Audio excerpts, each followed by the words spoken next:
What's going on, YouTube? This video is going to be all about insurance and the proper way to handle insurance claims when it comes to ride sharing, and also a very unique incident that occurred on my Facebook forum that I've been following closely, and I want to tell you how that went down. So I'm going to start with this incident. We all know about cleaning fees, etc., etc. But what happens when a passenger actually damages your car and it's in excess of what the cleaning fee would be?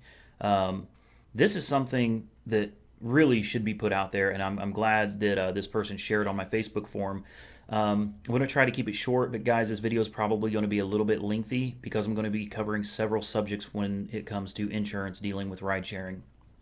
So a driver had a passenger come out, and two people, like, madly in love. One throws the other on the car and scratches up the paint. Significant damage was done to the paint, requiring, quite a bit of money to have it repaired.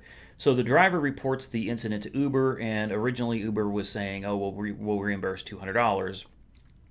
Well, $200 isn't going to cover it. So from that point, with further communication between Uber and the driver, ultimately the situation was agreed to that this would be basically a comprehensive claim. But if you don't know, now you know, there's a $1,000 deductible payable by the driver for any damages that are filed as comprehensive.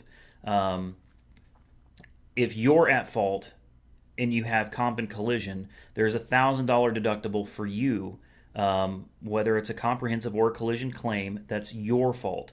Obviously, comprehensive is no fault, but a collision that's your fault, you will incur a $1,000 deductible. But here's the catch: this damage was done by the passenger. This was not a car wreck. So what Uber ultimately decided, and James River Insurance Company, what they collaborated with and ultimately came up with was they would pay for the damages exceeding $1,000, which left the driver with a $1,000 deductible. Then Uber decided they would go ahead and pay $750 of the $1,000 deductible, and they would charge the rider $250 of the $1,000 deductible. So at the end of the day, the driver pays nothing. His car is going to be repaired at no cost to him. Uber and James River work together, and then they charge the passenger, and this person's car is going to be repaired at absolutely zero cost. So pay close attention, guys, because this car of yours is an investment, and you can't allow the passengers to be tearing it up. And if they do, then they need to pay for it. So make sure you report claims and incidents like this directly to Uber immediately. Okay, so that's a bit of a rare incident. That's something I haven't heard of before. I'm sure it's happened, but not something that anybody's ever brought up before. And I'm glad that this person brought this up on my forum. Guys, this is why you need to join Oberman Driver Network. Okay, there's no money in it for me at all. This is just a great place where drivers can network, and you can follow problems and things that happen and see how the process works, so that if you run into a situation like this, you know what to do and you know what to expect already. So guys, get over there, join Oberman Driver Network on Facebook. You have nothing to lose, and you will not regret it. It's a great resource. It's a wealth of information that you're going to need when doing ride sharing. Okay, let's move on to an incident that occurred today. A driver on my forum had an accident, not at fault accident. The driver was going through a green light with passengers in the car, and another car, I guess, either ran a red light or whatever, and, boom, accident, tore up the front of the car pretty bad. There's pictures of it on the forum. I'm following the story very closely. You need to understand that when you have an accident, from the time you accept a trip until the time you drop off your passenger, you are covered under Uber's policy as primary, okay? You do not report these accidents to your insurance company. If you do, you will probably be dropped completely and no longer have insurance through them. This is one of the issues with ride sharing now. It's being worked out. There are new policies being generated. A lot of people are calling them hybrid policies, where it costs you a little bit extra to have ride share coverage. But until this becomes mainstream and it's available everywhere, You don't report incidents like this to your insurance. Okay, I'm going to tell you straight up, even if this is something that won't be covered under Uber, report it to Uber first and foremost anyway. First and foremost, report any incident, any accident to Uber, not to your insurance company. Okay, your insurance company should be the last people you contact in the event of an accident when you're out ride sharing. This person this was a not at fault accident. Okay, the other driver was at fault. The Uber driver was completely in the clear. Well, the Uber driver contacted Uber's insurance and then contacted their own insurance. Here's the problem with that. You can't file one claim on two different policies. Okay, one policy is going to cover the claim. You can't have two different claims on two different policy, or one claim on two different policies. I apologize. What's happened now is Uber should cover this. And there's a lot of misconception going around about, well, the Uber driver is now going to have to pay a $1,000 deductible. This is not the case, guys. If you are not at fault, okay, if this is not your fault, then you do not have to pay the deductible. That's what the other person has insurance for. Okay, the other party's insurance will have to cover everything that has to do with the repairs, injuries, any type of situation like that. That's what we all have insurance for. If we have an accident and we're at fault, our insurance company comes in and covers the damages to the other person's vehicle. This is the purpose of insurance.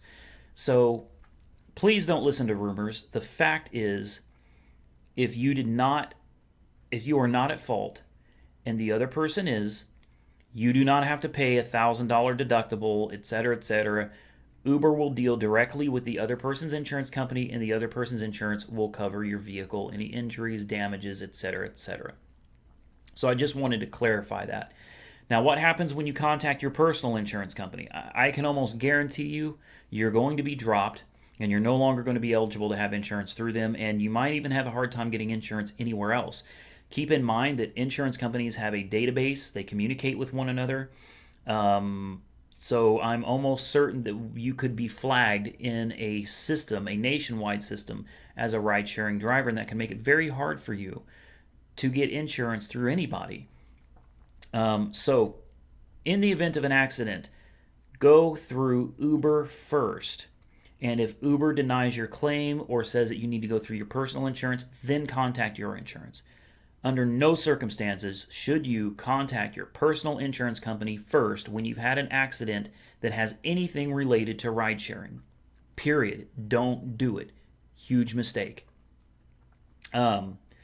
Moving on, we've got another driver who had an accident with a dog.